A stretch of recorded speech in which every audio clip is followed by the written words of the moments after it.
Welcome to Taste Buds. I'm Debra Eckerling, goal strategist, writer, and foodie. Today I'm speaking with Samantha Ferraro, who is the creator of Little Ferraro Kitchen and author of Weeknight Mediterranean and One Pot Mediterranean cookbooks. Yes. Sam, so good to see you. Yay! Thank you so much for having me. I am so excited to dive more into you and your love of cooking, but we have to start with the question, which is, what is it about Mediterranean food? I grew up on a lot of those Mediterranean flavors.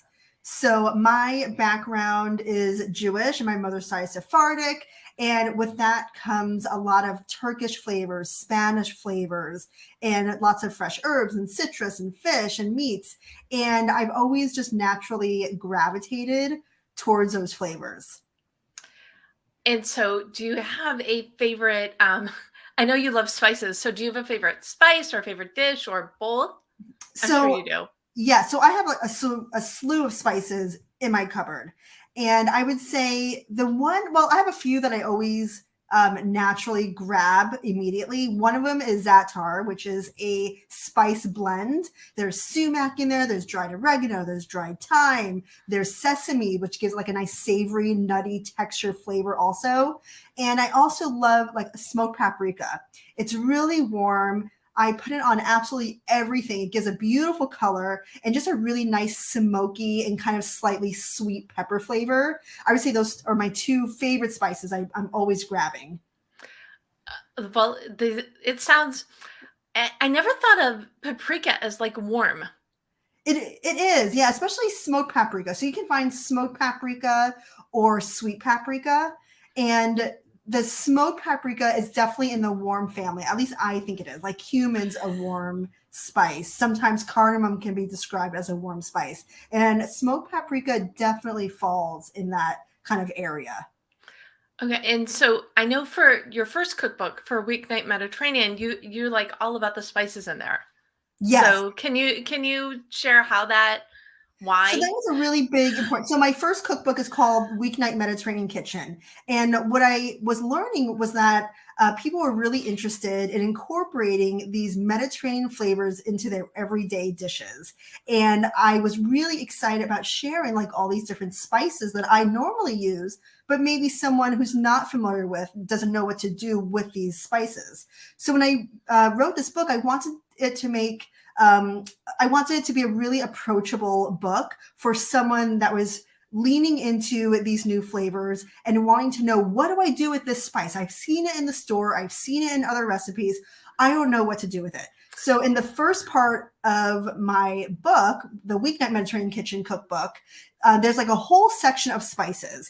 I talk about what it tastes like, where you can source it. If you don't have the spice, there's like a suitable substitute that you can use. And I also list a few recipes in the book that have that spice. So you kind of get like this immediate snapshot of, oh, okay, now I know what this tastes like. Now I know what I can add it to. And then just go from there.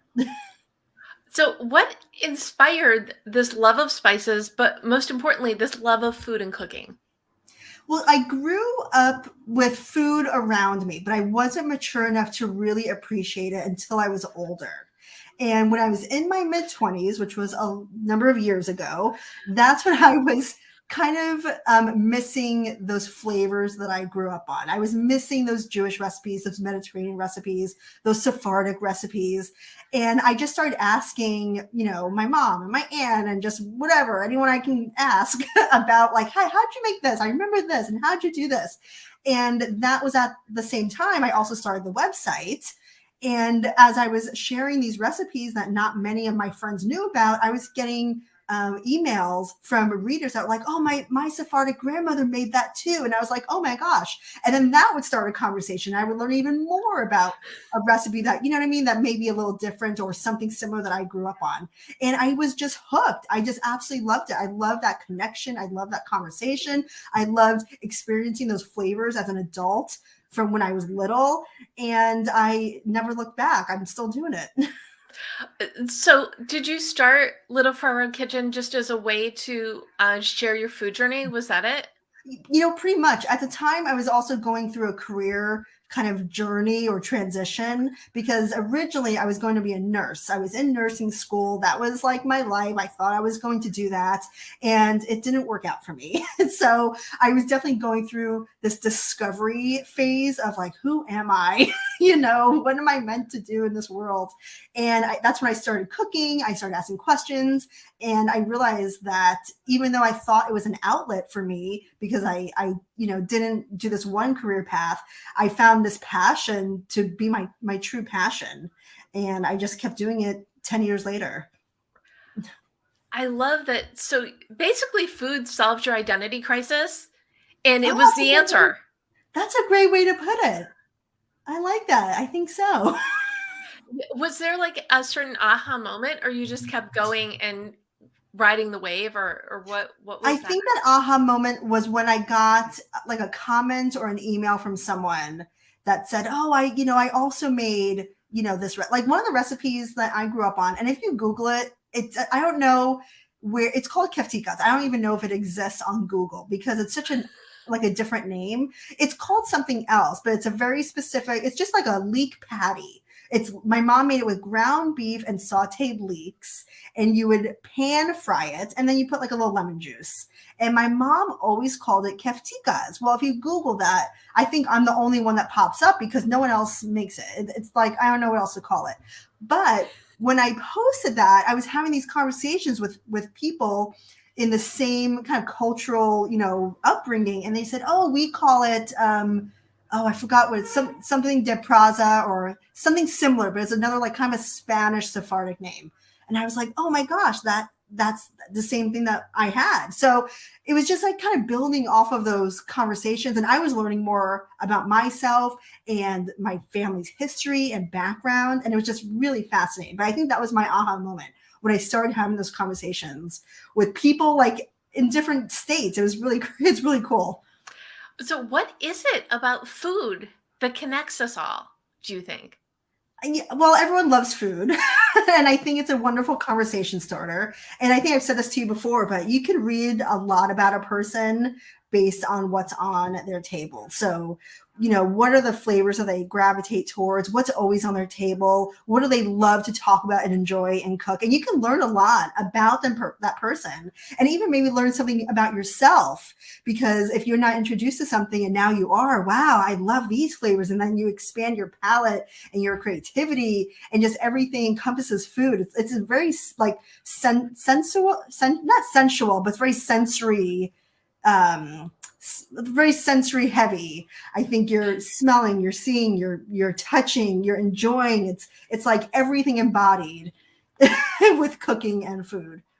So, what is on your table, and what is it going to tell people about you? Okay, so if you came to my house and you looked in my kitchen, you would probably see lots of citrus. I always have some lemons or oranges or limes because I know I can make a multitude of things with citrus. You'll always see bundles of fresh herbs. So I always have parsley. I always have mint, basil. Sometimes I will buy fresh dill, but it goes bad kind of quickly. So I use it up as quickly as I can. And you'll always see spices. So I have like a slew of spices in my cupboard, like the ones we talked about. And I know that if I, have kind of like that assortment of spices and citrus and herbs, I can make anything I want and be happy. So, what is your favorite, like, easy throw together meal based on what is on your, like, it sounds like you've got like a really colorful kitchen with I all the guess, different vegetables oh, and I guess, spices. yeah, I never thought about it that way. I guess so. Yeah, I just love the look of having like bowls of produce and lots of fresh herbs.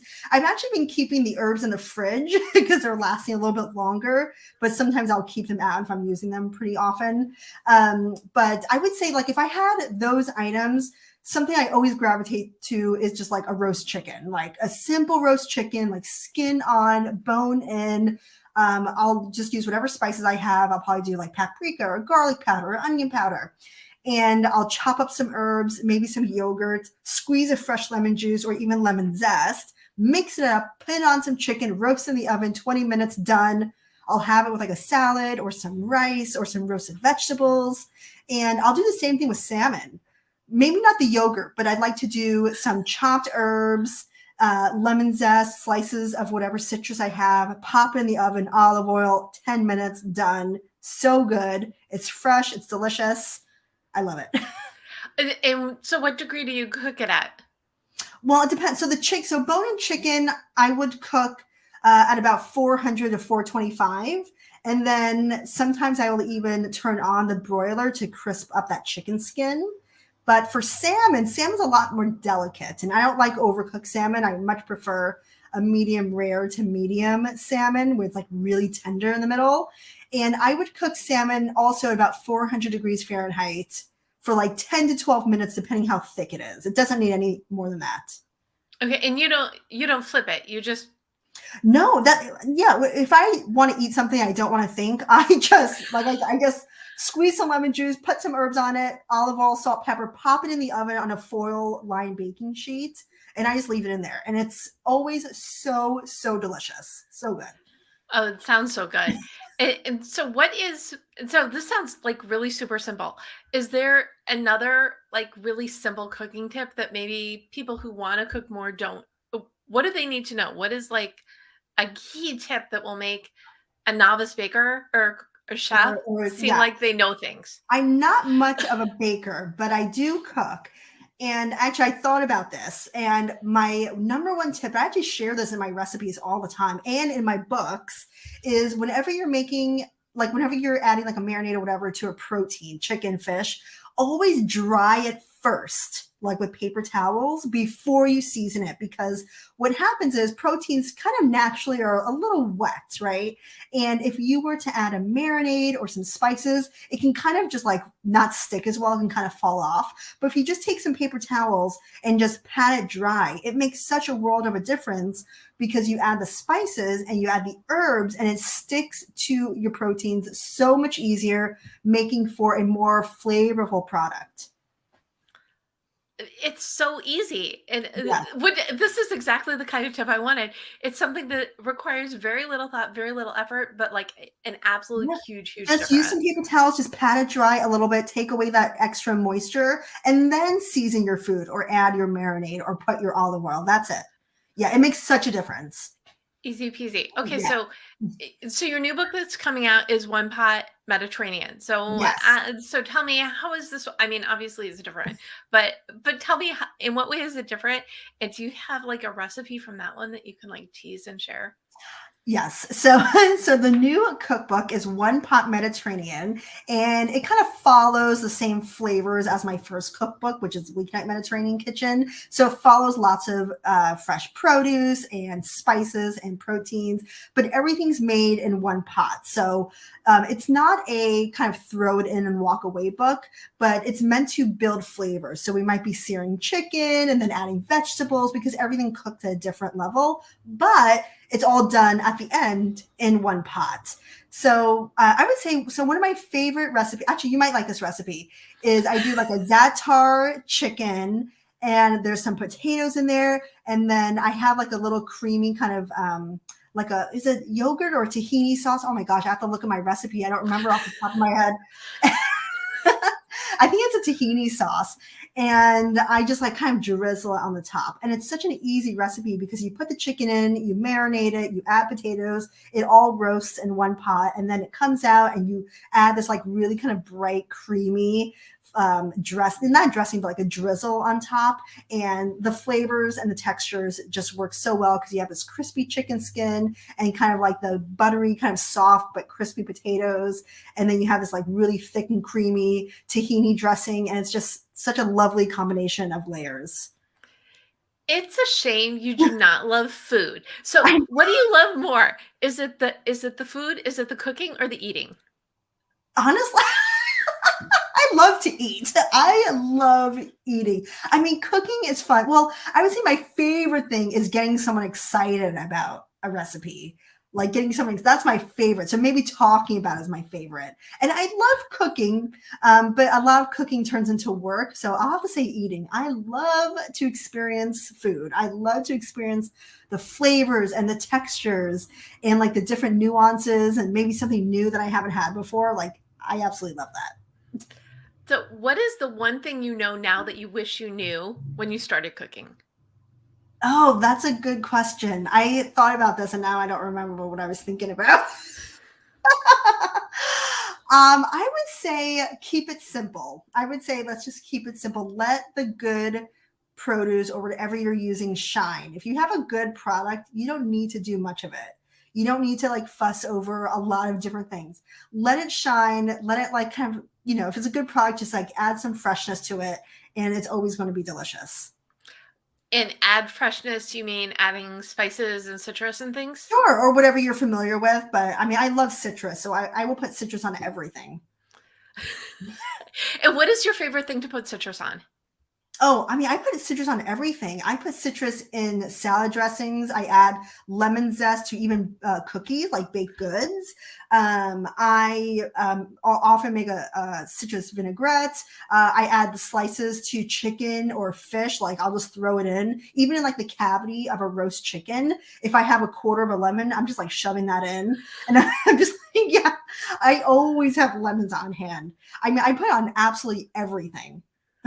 Well, it sounds delicious and refreshing. Sam, tell me, where can people learn more about you? Well, you can follow my website. I have a slew of recipes, a lot of Mediterranean recipes, Jewish recipes, and other cuisines. And my website is littleferrarokitchen.com.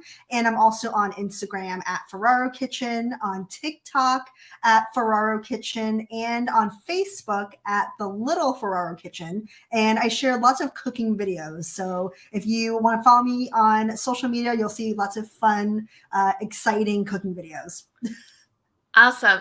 And thank you so much, Samantha Ferraro, for sharing your love of cooking and eating Thank with you. us today. And for those watching or listening, thank you for tuning in to Taste Buds with Deb. Don't miss an episode. Subscribe on YouTube or your favorite podcast channel.